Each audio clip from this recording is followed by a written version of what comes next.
नमस्ते स्टूडेंट्स।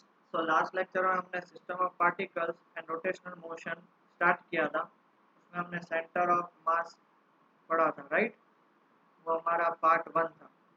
आज हम पार्ट 2 से स्टार्ट करने जा रहे हैं। पार्ट 2 का पहला टॉपिक है centre of mass of an particle. See it's not compulsory कि उस किसी भी सिस्टम में दो ही पार्टिकल हो, बराबर है। मे भी हो सकता है उसमें एन पार्टिकल्स हो। तो जैसे ही देखो, ये आपको डायग्राम दिख रहा है, बराबर है। ये डायग्राम में ये एक ऑब्जेक्ट है जिसको मैं रेड कलर की पेन से हाईलाइट कर रहा हूँ। ये एक ऑब्जेक्ट है, okay. Now consider this object made up of n number of particles. कितने particles? n number of particles. उसमें से अभी ऑब्वियस वस्तु है, मैथ तो ऑब्वियस चीज है। मैथ एक, दो और n पार्टिकल। अभी सब 1 2 3 4 5 6 n पार्टिकल बनाओगे तो ये पूरा क्या होगा? खिचड़ा हो जाएगा। तो इट्स बेटर मैं m1 यहाँ पे ले रहा हूँ, m2 और ये mn। m1 है तो उसका ओरिजिन के रिस्पेक्ट में उसका पोजीशन क्या होगा? r1। m2 है तो ओरिजिन के रिस्पेक्ट में उसका पोजीशन क्या होगा? r2। mn है तो ओरिजिन के रिस्पेक्ट में उसका पोजीशन क्या होगा? rn। तो हम ऐसा मानते हैं कि भैया ये पूरे ऑब्जेक्ट का सेंटर ऑफ मास कहाँ पे होना चाहिए? लेट अस अज्यूम कि वो सी पे है, तो उसका position vector with respect to O क्या होगा? rcn। बराबर है। इतना क्लियर हुआ? पक्का? Consider a system, consider a system of n particles. जो मैंने आपको बताया वो अभी यहाँ पे सब कुछ लिखेंगे, बिकॉज ये एक छोटा सा डेरिवेशन है तो उसका डिस्क्रिप्शन लिखना पड़ेगा। कितने मासेस से बना हुआ है? m1 m2 m3 mn। और उसका पोजीशन वेक्टर क्या है? r1 r2 r3 rn। Relative to what? Origin of. अब दूसरी बात ये समझो कि ये पूरा जो ऑब्जेक्ट है वो कितने मास से बना हुआ है? m1 m2 m3 m4 up to mn। उन सब को आप ऐड करोगे तो उसका total mass of the system क्या है? Capital M. देखो यहाँ पे बता दिया। हम ऐसा मानते हैं कि उसका मास एम है। उसका पोजीशन अपने क्या बोलते हैं, सेंटर ऑफ मास कहाँ पे? सी पे है और उसका पोजीशन वेक्टर क्या है? R C M. बराबर है। R C M of the centre of mass. तो अब हम सेंटर ऑफ मास कैसे फाइंड कर सकते हैं? तो देखो, टू पार्टिकल सिस्टम के लिए क्या था? इफ आपको याद हो तो टू पार्टिकल के लिए क्या था? m1r1 टू पार्टिकल के लिए था RCM is equal to M1R1 plus M2R2 upon M1 plus M2। बराबर है। क्लियर हो गया? तो अभी n पार्टिकल्स के लिए कितना होगा? n पार्टिकल्स के लिए होगा ना। तो ये हमने लास्ट लेक्चर में देखा था कि दो के लिए इतना होता है। तो बेटा लॉजिकल बात है कि भैया n पार्टिकल्स होंगे तो उसके लिए कितना होगा? ये रहा M1R1 plus M2R2 plus dot dot dot dot MnRn upon formula क्या होता है? Total mass m1 plus m2 plus m2 mn। अब हमने अभी देखा था बेटा, देखो तो m1 plus m2 plus m3 plus mn, उन सबको हम क्या लिख सकते हैं? कैपिटल M लिख सकते हैं। तो मैं पहले इतना लिख लीजिए, फिर मैं आगे बताता हूँ। तो बेटा आप उसको एक ये फॉर्मेट में भी लिख सकते हो, और वो फॉर्मेट है ये रहा, समेशन। समेशन का मतलब यही होता है, summation i is equal to 1 से लेके n ऐसा होता है। mi मतलब पहले 1 डालो, m1r1, फिर 2 डालो, बीच में प्लस आएगा क्योंकि समेशन है, फिर 3 डालो। ऐसे पूरा वैल्यूज डालते रहोगे तो उस हिसाब से आंसर आएगा समेशन के फॉर्मेट में। मतलब उसका ये एक स्टैंडर्ड फॉर्मेट है। लिख लिया, देखो ये रहा summation mi upon summation mi। अब ये समेशन mi हमने अभी आगे देखा कि it is equal to m। तो इसको हम क्या बोल सकते हैं? Clearly RCM is the weighted average of the position vectors of all the particles of the system. Weighted average, what is mean by average? Average का एक बेसिक फंडामेंटल फॉर्मूला होता है एडिशन अपॉन टोटल नंबर जो होंगे वो। तो यहाँ पे क्या है? Addition of all the mass and position upon total mass है, इसलिए क्या बोला है? Weighted average of the position vector. बराबर है। The contribution of each particle being proportional to its mass. और वो भी वेटेड एवरेज किसके रिस्पेक्ट में? मास के रिस्पेक्ट में। अब मान लो कि अगर इस ऑब्जेक्ट को थ्री डायमेंशनल स्पेस में रखूं, थ्री डायमेंशनल स्पेस में, तो थ्री डायमेंशनल स्पेस में आपको पता है तीन चीजें होती है। एक्स एक्सिस भी होता है, वाई एक्सिस भी होता है, और जेड एक्सिस। पता है ना? ये और ये। मान लो ये एक्स है, ये वाई है, तो ये जेड होगा। तो अगर आप उसको 3 डायमेंशनल स्पेस में रखोगे तो उसका पोजीशन होगा वो थ्री कोऑर्डिनेट से बनेगा, एक्स कोऑर्डिनेट, वाई कोऑर्डिनेट और जेड कोऑर्डिनेट। तो एक्स कोऑर्डिनेट मतलब X T M, m1 x1 plus m2 x2 m1 xn upon m1 plus m2 plus mn। आप बोलो सर एरो क्यों नहीं लगाया यहाँ पे? तो xtm इज अ पोजीशन, और वो भी उसका पोजीशन नहीं है, वो उसका डिस्टेंस, वो आपको एक पॉइंट बता रहा है कि वो उसका कोऑर्डिनेट है। And coordinates are never vector, coordinates is a number, मतलब वो स्केलर क्वांटिटी है। हाँ, डिवाइड में तो कैपिटल एम ही आएगा। सिमिलरली वाईसीएम क्या होगा? m1y1 m2y2 m3y3 upon mn plus mny upon m1 plus m2 up to mn। और zcm क्या आएगा? m1z1 m2z2 mn upon. Clear हो गया बेटा? पक्का? चल जल्दी से लिख लीजिए बेटा इतना। Now comes the equation for the centre of the mass. अब मान लेते हैं कि देखो उसमें कितने पार्टिकल्स थे? m1 m2 m3 up to mn। तो m1 पे फोर्स लग रहा है F1, m2 पे फोर्स लग रहा है F2, m3 पे फोर्स लग रहा है F3 और mn पे फोर्स लग रहा है Fn। Be the external force acting on the particle of mass is किस पे? m1 m2 m3 up to mn। Let F total be the vector sum of all these external forces acting on the system। याद करो बेटा, last lecture में हमने देखा था कि भाई फर्स्ट पार्टिकल पे F1 लग रहा था, सेकंड पार्टिकल पे F2 लग रहा था, हमने उसको F टोटल नाम दिया था, याद आ रहा है? तो यहाँ पे टोटल फोर्स क्या लगेगा?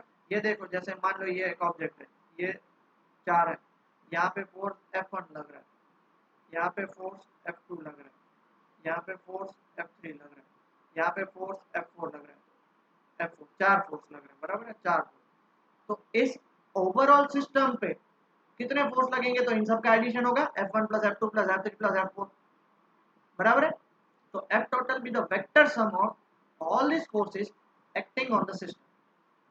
अब देखो फोर्स लगाओगे तो सिंपल सी बात है कि भाई वो ऑब्जेक्ट उसका एक्सेलरेशन होगा, यस होगा, क्योंकि force is equal to mass into acceleration. तो फोर्स लगा रहे हो तो एक्सेलरेशन होगा। और मान लेते हैं कि A C M is the acceleration of the centre of mass of the system, then the motion of the centre of mass is governed by, motion क्या है उसका? मोशन का फॉर्मूला याद करो, fourth chapter, third chapter kinematics और fifth chapter laws of motion.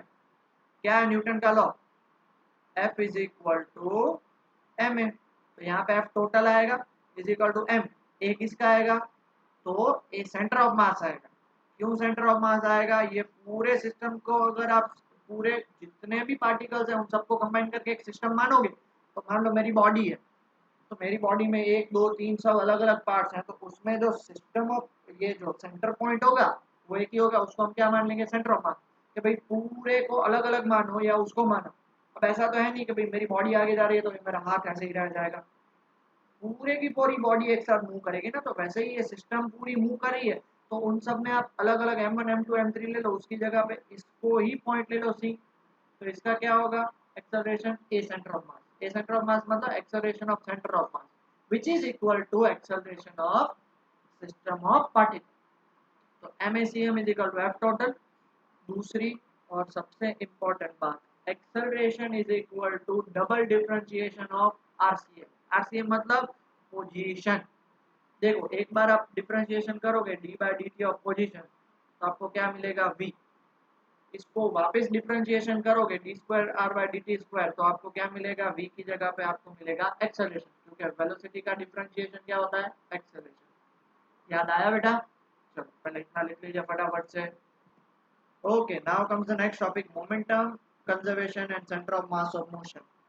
तो please ध्यान से सुनिएगा, ये बहुत इंपॉर्टेंट टॉपिक है, ठीक है? पहली बात तो इसमें दो टॉपिक्स हैं। सबसे पहला है velocity of centre of mass is constant in the absence of external force. Practically सोचो तो अगर आप ये ऑब्जेक्ट है, मान लो इस पे आप अगर फोर्स नहीं लगा रहे तो वो जो मोशन से, दैट इज जो स्पीड से मूव करेगा उसी स्पीड से मूव करेगा। अब प्रॉब्लम कब आ रही है? जब आप उस पे फोर्स लगा रहे हो। दो टाइप के फोर्स है, आगे लगाओगे दैट इज एक्सेलरेशन, पीछे लगाओगे तो डिसेलरेशन। आगे फोर्स लगाओगे तो उसकी वेलोसिटी बढ़ेगी, ऑपोजिट डायरेक्शन में फोर्स लगाओगे तो वेलोसिटी उसकी क्या होगी? कम होगी। जैसे आप गाड़ी चला रहे हो, फोर्स लगाया एक्सेलरेशन हुआ, ब्रेक मारा, डिसेलरेशन हुआ, बराबर है। तो बट आप फोर्स ही नहीं लगा रहे। तो प्रैक्टिकल कंडीशन में मैं जानता हूँ कि कोई भी, देखो मैंने आपको एक एग्जांपल दिया कि भाई गाड़ी है वो रोड पे चल रही है, आपने फोर्स ये क्या बोलते हैं लीवर लगा के छोड़ दिया तो वो आगे जाके स्टॉप हो जाएगी, क्यों? फ्रिक्शन फोर्स लग रहा है। बट थियोरेटिकल हम ये समझते हैं कि भाई एक्सेंस ऑफ एक्सटर्नल फोर्स मतलब फ्रिक्शन भी नहीं है। तो जब भी कुछ भी नहीं है तो उसको आप एक स्पीड से आप उसको ट्रैवल कर रहा है एक वेलोसिटी से, तो वही वेलोसिटी से ट्रैवल कर, उस पर कोई भी जहाज का फोर्स नहीं लग रहा, ठीक है। तो suppose an external force F total acts on the system of mass m and produces an acceleration ACM in center of mass। अब बोलोगे सर आपने ऊपर लिखा एक्सेंस ऑफ एक्सटर्नल फोर्स और यहाँ पे बोल रहे हो कि भाई फोर्स है। मैं आपको वो जो आगे हमने डिराइव किया ना, अभी देखो क्या डिराइव किया, F total is equal to MSCM। अब उसमें मैं अगर डाल दूं कि भाई टोटल फोर्स, बाहर का कोई फोर्स ही नहीं लग रहा, उसका मतलब क्या हो गया, F total 0, बाहर से कुछ फोर्स ही नहीं लग रहा। इस F total की जगह पे मैं 0 डाल सकता हूँ, इज इक्वल टू MSCM। अब आपको पता है देखो, mass into acceleration is equal to 0, mass can never be 0। तो ऑब्वियस सी बात है, अब 0 कौन होना चाहिए, एसीएम। एसीएम 0, उसका मतलब एसीएम को मैं क्या लिख सकता हूँ, एक्सेलरेशन को मैं लिख सकता हूँ बेटा dv बाई dt। तो देखो dv cm बाई dt वो 0। अब मुझे आप एक चीज बताओ कि ऐसी कौन सी चीज है जिसका डिफरेंशिएशन 0 हो। तो कांस्टेंट कोई भी होता है ना, उसका डिफरेंशिएशन क्या आएगा, 0। तो देखो डिफरेंशिएशन 0 है, मतलब वीसीएम जो है वो बंदा हमारा क्या होना चाहिए, कांस्टेंट होना चाहिए। इसका मतलब वीसीएम क्या है, कांस्टेंट, बराबर। where VCM is the velocity of center of mass, hence in the absence of any external forces the center of mass of system moves with the uniform velocity। मतलब वो कब कांस्टेंट है, जब देखो F total 0 है। ये चीज मत भूलिएगा, ये चीज मत भूलिएगा, F total 0 है उसी के कारण वेलोसिटी कांस्टेंट है। और ये क्या बताता है, ये हमें बताता है लॉ ऑफ इनर्शिया, न्यूटन का first law. This is Newton first law of motion. if a body is moving, it keeps on moving, or if a body is at rest, it keeps on at rest, it never changes its position, बराबर। Position in the sense it's configuration. अगर वो rest पे है तो rest पे रहेगी, move कर रही है तो मूव करती रहेगी। वो है हमारा न्यूटन का फर्स्ट लॉ, बराबर है। और वो हमने यहाँ पे प्रूव कर दिया। इसका मतलब कि भाई ये जो पूरा सिस्टम है उसको हमने एक पार्टिकल माना, तो हमने याद करो काइनेमेटिक्स में भी हम एक पार्टिकल ही मानते थे। मतलब ये क्या बात हो गई, सही बात हो गई, समझ में आया। तो please pause the video, note it down. Now comes important derivation, momentum conservation and center of mass of motion। Now consider a system of n particles of mass m1 m2 m3 up to mn। उन सब पे force लग रहा है f1 f2 f3 up to fn। अब force लग रहा है तो वो सारे पार्टिकल है, उनका एक्सेलरेशन क्या होगा, a1 a2 a3 up to n, बराबर है। तो in the absence of any external force, मान लेते हैं कि अगर F टोटल 0 होता, कुछ फोर्स ही नहीं लगता, तो फोर्स ही नहीं लगता तो फिर उसका मतलब कि सारे, एक बात मैं आपको और बताना चाहता हूँ, ध्यान से देखना बेटा। ये एक ऑब्जेक्ट है, अगर मैं इसको यहां से खींच रहा हूँ, मतलब मैं इस साइड फोर्स लगा रहा हूँ, मेरा फ्रेंड इधर से खींच रहा है, बराबर है, मतलब सेम फोर्स इधर लगा रहा है। आपको क्या लगता है ये ऑब्जेक्ट कहीं पे भी मूव होगा?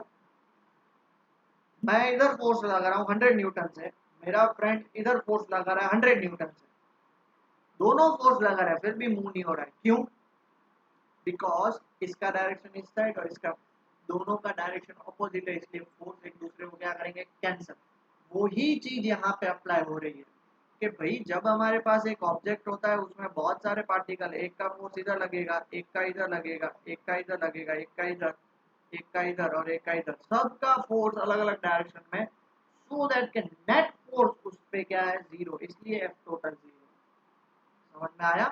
सब अपने अपनी जगह से फोर्स लगाने की ट्राई करेंगे, इसलिए उसका F टोटल क्या आ रहा है बेटा, 0। डन, इतना क्लियर। अब मुझे बताओ कि F1 को मैं क्या लिख सकता हूँ, M1 A1, F2 को क्या लिख सकता हूँ, M2 A2, F3 को क्या लिख सकता हूँ, M3A3 अप टू Fn को क्या लिख सकता हूँ, Mn An is equal to 0। अब मुझे और एक चीज बताओ कि A1 को मैं क्या लिख सकता हूँ,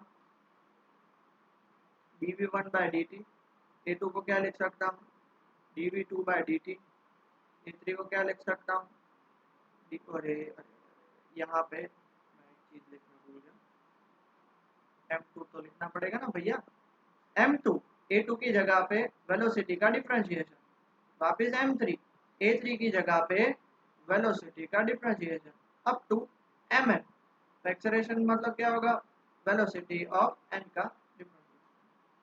अब मुझे बताओ कि ये M1 मल्टीप्लाई में है तो वो अंदर जा सकता है, हाँ जी सर क्यों नहीं जा सकता, तो M1 V1 प्लस वापिस d बाई dt ये अंदर जाएगा, M2 V2 वापिस d बाई dt ये अंदर जाएगा, M3 V3 प्लस क्या हो जाएगा, d by dt of Mn Vn is equal to 0। किसी को प्रॉब्लम इसमें बेटा, नहीं है ना। अब देखो अलग अलग सबको इंडिविजुअली डिफरेंशिएट करो या सबको कंबाइन करके डिफरेंशिएट करो, मतलब तो सेम है, तो पहले इतना लिख लीजिए फिर हम आगे देखते हैं। जैसे हमने आगे देखा था, क्या देखा था, डिफरेंशिएशन सबका था, तो D by D T of क्या लिख सकते हैं, M1 V1 plus M2 V2 plus M3 V3 up to क्या आ जाएगा, Mn Vn is equal to 0।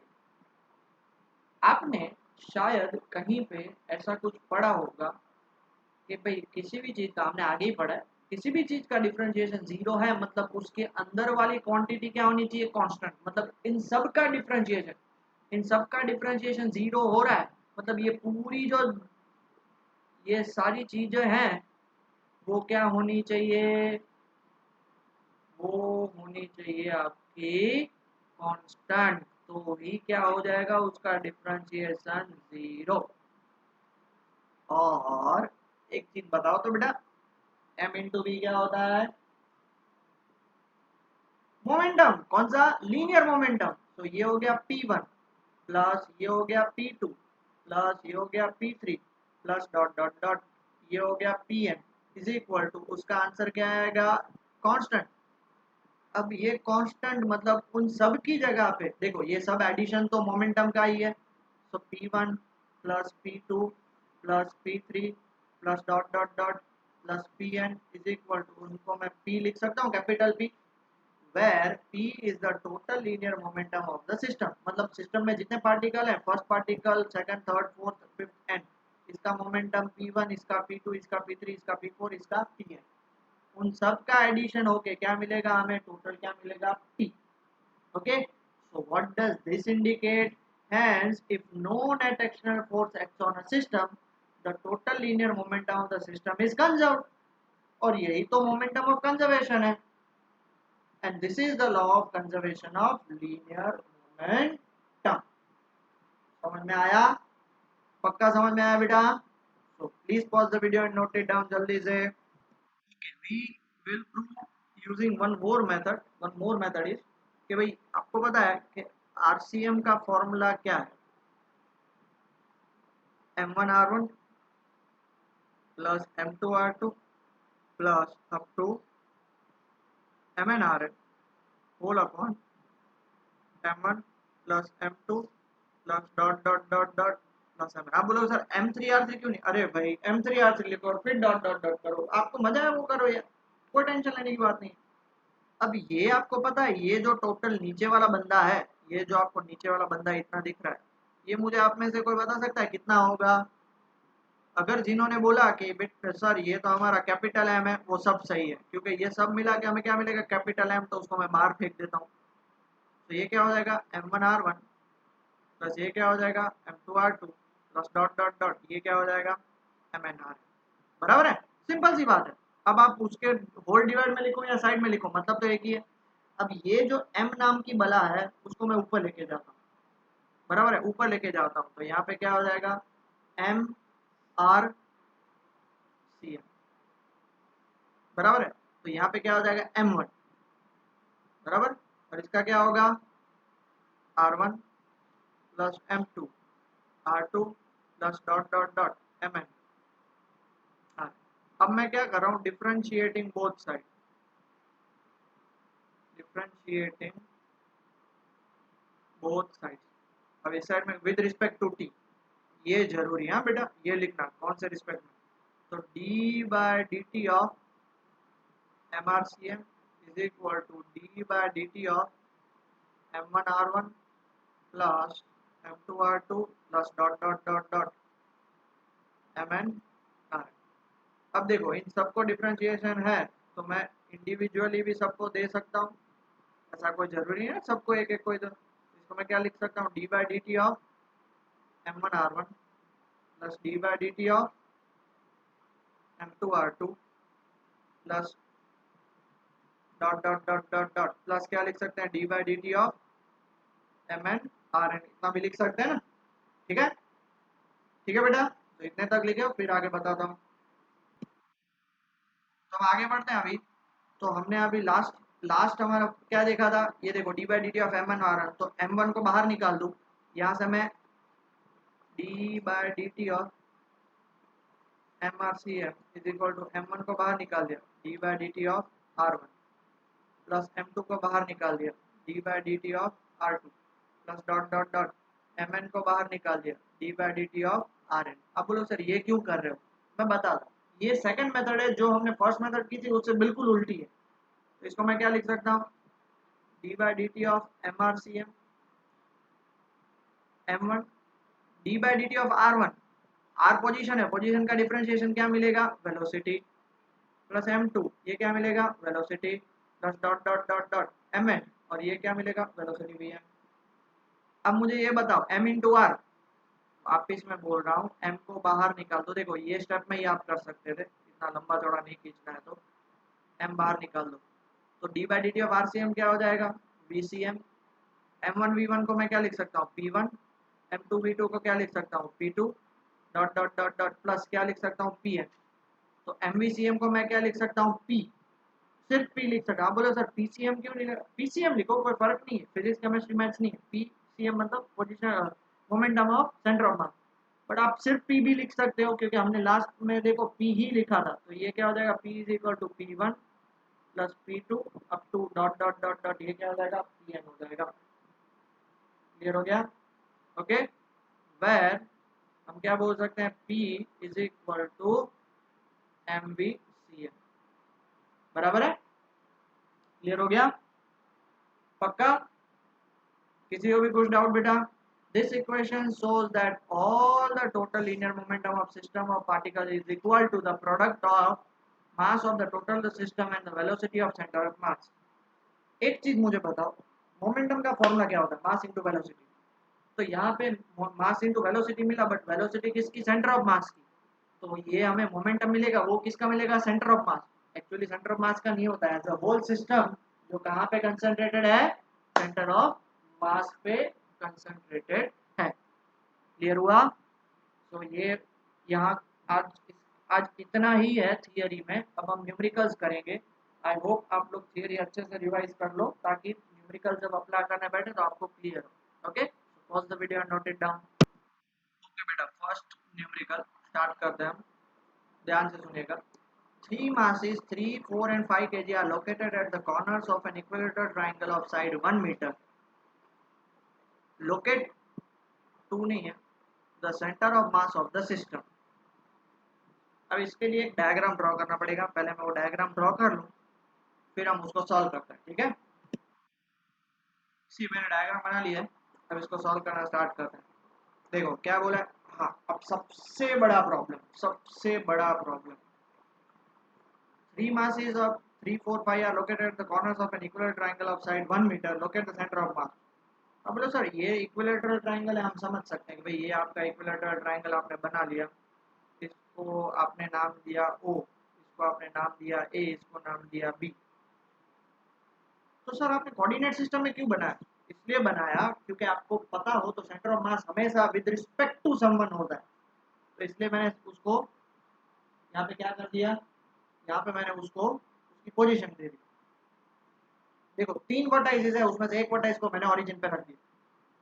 अब दूसरा बड़ा प्रॉब्लम कि सर ओरिजिन पे आप कौन से मास को रखोगे?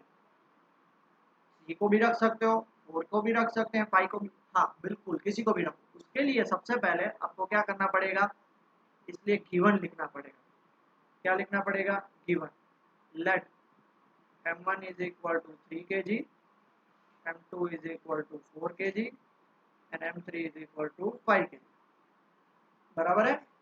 कितना क्लियर हुआ?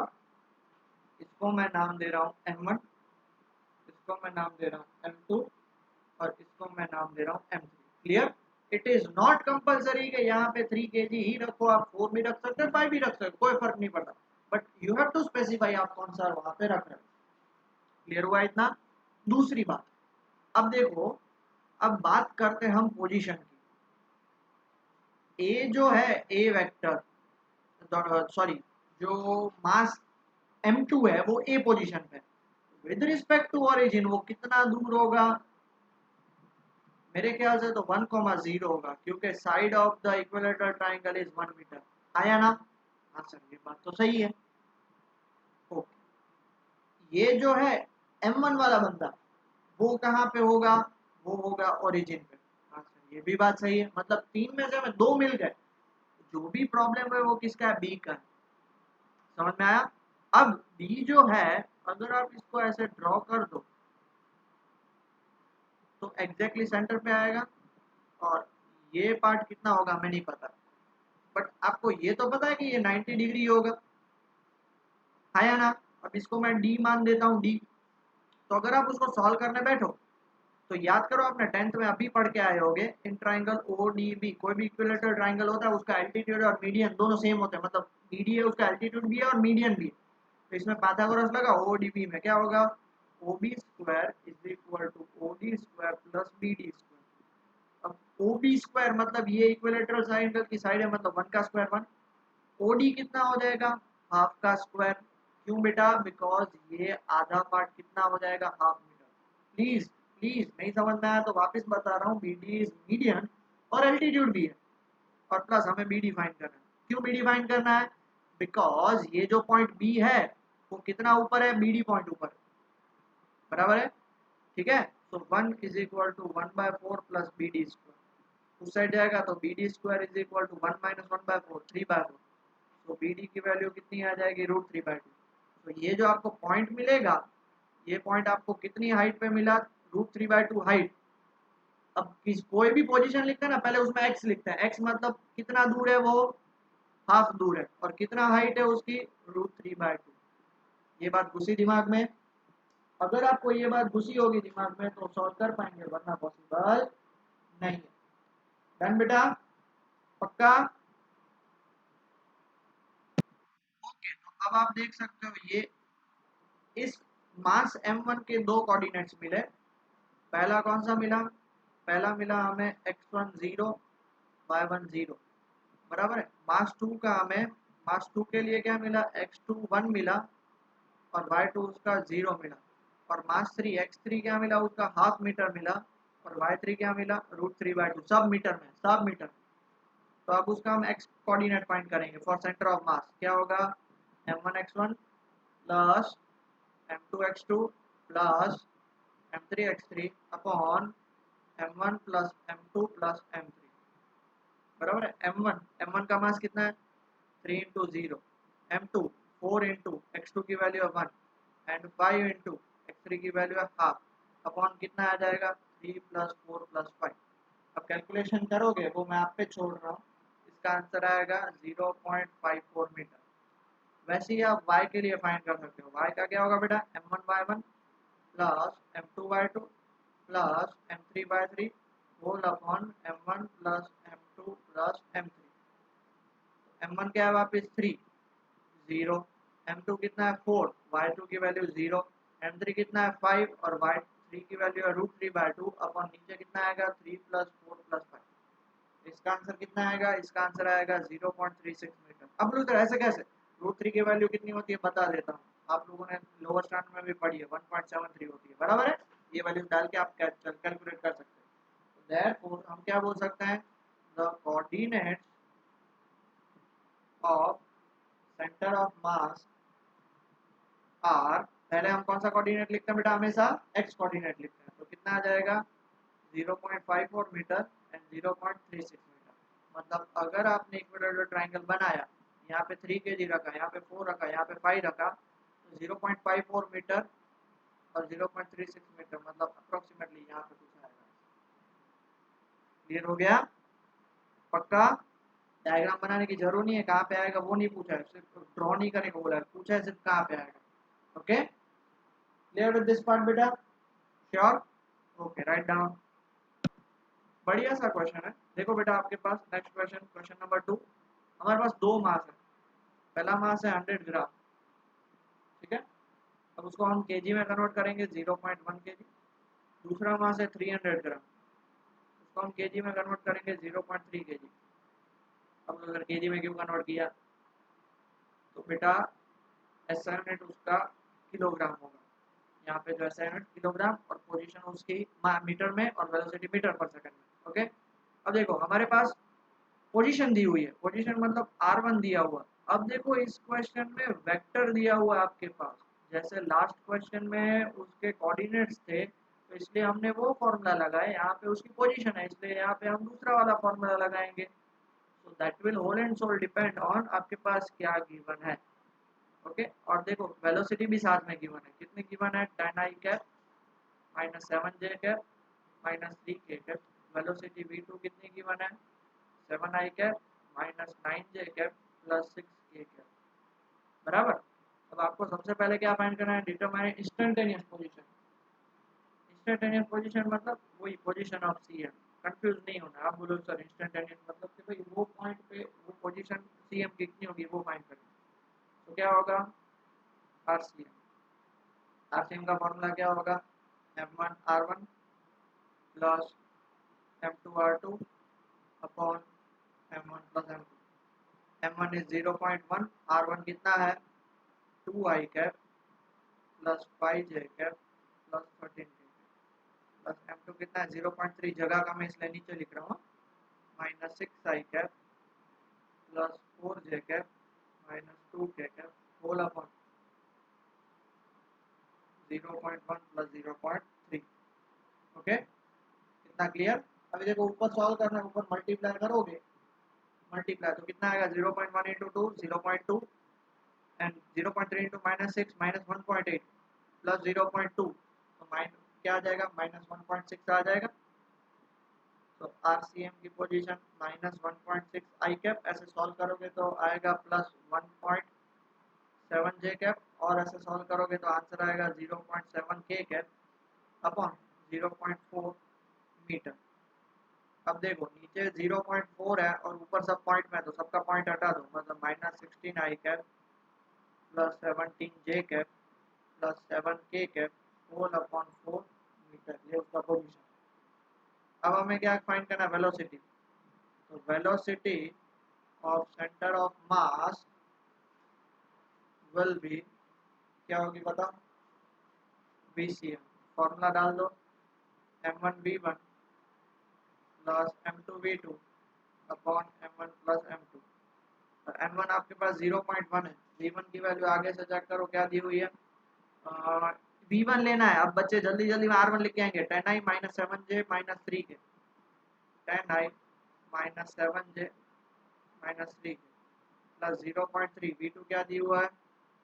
7i माइनस 9j प्लस 6 के, कितना होगा? 7i माइनस 9j प्लस 6 के होल अपॉन 0.4, क्योंकि तो वो तो सेम ही रहेगा सबके लिए, ठीक है। VCM।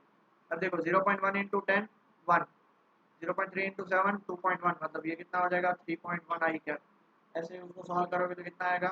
माइनस 3.4 जे कैप और प्लस कितना आ जाएगा? 1.5 के कैप होल अपॉन 0.4, और वेलोसिटी इसलिए मीटर पर सेकंड, और नीचे भी एक पॉइंट है तो हटा दोगे तो 31 आई कैप माइनस 34 जे कैप प्लस 15 के कैप अपॉन 4 मीटर पर second. This is it's answer. Clear हुआ बेटा? पक्का? श्योर? कितना टाइम हुआ? और 34 मिनट्स हुई। चलो pause the video and note it down. Okay student, question number 3 देखते हैं। If 3 point masses m1 m2 and m3 are situated at the vertices of an equilateral triangle of side A and what is the coordinate of the centre of mass of the system. तो याद करो first exam 3 4 5 ऐसा दिया था, अब यहाँ पे दिया नहीं हुआ है, तो यहाँ पे जो आंसर निकलेगा वो M1 M2 और M3 के फॉर्मेट में निकलेगा। लेट अस अंडरस्टैंड के मान लेते हैं इसको मैं M1 नाम देता हूँ, इसको मैं M1 नाम देता हूँ और इसकी पोजीशन क्या होगी 0 0। इसको मैं नाम देता हूँ M2 और इसकी पोजीशन क्या होगी 1 0। अभी देखा बेटा प्लीज। और इसको मैं पोजीशन नाम देता हूँ M3 और इसकी पोजीशन क्या होगी हाफ कोमा √3/2। क्लियर हुआ। फर्स्ट क्वेश्चन में मैंने पूरा डिटेल करवाया था, यहाँ पे मैं नहीं कराऊंगा। हाँ, वहां पे 1 मीटर था और यहाँ पे साइड A है, तो यहाँ पे 1 की जगह पे A लिखना पड़ेगा, यहाँ पे a/2 और √3a/2। वहां पे 1 मीटर था इसलिए सब आंसर वो फॉर्मेट में, यहाँ पे A मीटर है, देखो A दिया हुआ है इसलिए डन। अब हमारे पास सब कुछ दिया हुआ है, भगवान का दिया हुआ सब कुछ है। इसको मान लेते हैं O, इसको मान लेते हैं A और इसको मान लेते हैं B। अब आपको देखो सबसे पहले तो क्या लिखना है, आपके पास M1 M2 और M3 are situated at O A B respectively. बराबर है। x1 क्या होगा 0, y1 क्या होगा 0, x2 क्या होगा a, y2 क्या होगा 0, x3 क्या हो गया a/2 और y3 क्या होगा √3a/2। बराबर है। फॉर्मूला कौन सा डालना है, x और y वाला या r वाला, तो बेटा x और y वाला। ठीक है। अब x का फॉर्मूला डालोगे तो क्या होगा m1x1 plus m2x2 plus m3x3 whole upon m1 plus m2 plus m3। सारी वैल्यू डालोगे तो आप वैल्यू डाल के चेक कर लेना, मैं आपको आंसर बता देता हूँ। फाइनली इसका आंसर आएगा m2a plus m3a/2 whole upon m1 plus m2 plus m3। क्यों, क्योंकि x1 की वैल्यू 0 है तो 0 इंटू एनीथिंग 0। वैसे ही अब y की वैल्यू निकालते हैं, तो y का फॉर्मूला क्या आएगा बेटा m1y1 plus m2y2 plus m3y3 whole upon m1 plus m2 plus m3। अब इसमें आप सारी वैल्यू डाल के फाइनल आंसर निकालोगे तो देखो m1 भी 0 है, m2 भी सॉरी y1 0 y2 0, मतलब ये दोनों निकल जाएंगे। m3 एज इट इज रहेगा, ये हो जाएगा √3a/2 और नीचे क्या आ जाएगा m1 plus m2 plus m3। ये है आपका, और 2 को नीचे भी लिख सकते हो इस तरह से, बहुत सारी बुक में ऐसा आंसर दिया हुआ है। ठीक है, कोई फर्क नहीं पड़ रहा। तो दिस इज द आंसर। बराबर, आई होप क्लियर हो चुका है, बहुत ही अच्छे से क्लियर हो चुका है, कोई इश्यू नहीं आ रहा है, right. Okay, and the finally last question. ठीक है, बहुत ही बढ़िया सा क्वेश्चन है। Find the centre of mass of uniform L shaped lamina. L shaped lamina मतलब ऐसा है, ठीक है, एल शेप्ड लेमिना है, उसका सेंटर ऑफ मास मुझे फाइंड करना है। अब जब कभी भी ऐसे क्वेश्चन आते हैं ना, देखो एक सिंपल सी बात मैं आपको समझाता हूँ। ये कौन सा शेप का लेमिना है, एल शेप का, बराबर है। क्या मैं इसको 3 पार्ट में डिवाइड कर सकता हूँ, ये फर्स्ट पार्ट, ये सेकंड पार्ट, ये थर्ड पार्ट। फिर इस पूरे को आप एक पार्टिकल ले लो, इस पूरे को आप एक पार्टिकल ले लो, इस पूरे को आप एक पार्टिकल ले लो। और जब आपको 3 पार्टिकल मिल जाते तो अभी हमने फॉर्मूला देखा m1 plus m2 plus m3 वाला।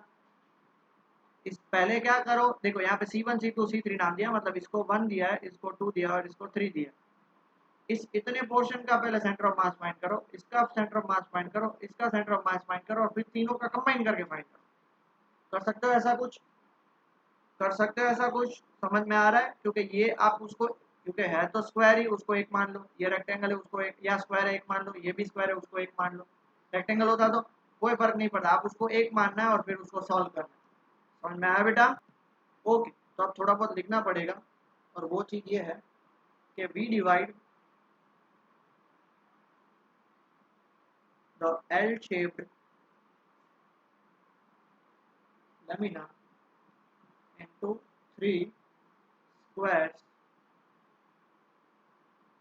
each of length 1 meter by 1 metre. तो देखो बेटा यहाँ पे क्वेश्चन में दिया 1 मीटर, ये टोटल 2 मीटर है और उसके अंदर 2 स्क्वायर है, तो एक स्क्वायर का 1 मीटर हो जाएगा, बराबर है। As shown in the figure. Now by symmetry, symmetry मतलब जानते हो पोजीशन, क्योंकि ये स्क्वायर है, स्क्वायर मतलब देखो स्क्वायर का सेंटर ऑफ मास कहाँ पे होगा, सेंटर पे ही होगा। सर्कल का सेंटर ऑफ मास कहाँ पे होगा, सेंटर, स्फीयर का सेंटर पे ही होगा, तो इसको बोलते हैं सिमेट्री। अगर रेक्टेंगल होता तो थोड़ा बहुत प्रॉब्लम हो सकता है, बट स्क्वायर में तो उसका सेंटर पे ही होगा, इवन रेक्टेंगल में भी सेंटर पे ही होता है। समझ पा रहे हो? तो बाय सिमेट्री में क्या बोल सकता हूँ, by symmetry the centre of mass, centre of mass of three square lies at their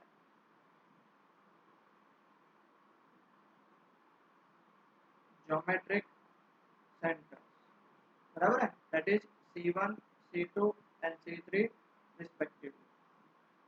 अब देख लो एक टेबल बना लेते हैं। ओके बेटा आप बताओ तो C1 की पोजीशन क्या होगी, C1 की पोजीशन मतलब ये देखो टोटल 1 है, तो उसका एग्जैक्ट सेंटर मतलब ये कितना हो जाएगा हाफ, और ये कितना हो जाएगा हाफ। तो x, C1 का x कितना है, हाफ है, और C1 का y भी कितना है, हाफ है, मतलब C1 की पोजीशन और C1 की पोजीशन x और C1 की पोजीशन y कितनी होगी, हाफ हाफ हो जाएगी। अब देखो अब C2 की बारी करते हैं। अब C2 का सेंटर आप देखोगे तो उसका y मतलब हाइट कितनी है, हाफ है, तो C2 का y हाफ, और C1 का कितना होगा, ये भी हाफ है, और ये टोटल 1 है, तो 1 प्लस हाफ कितना हो जाएगा, 3/2। किसी को डाउट? देखो मैं रब करके वापस समझा रहा हूँ।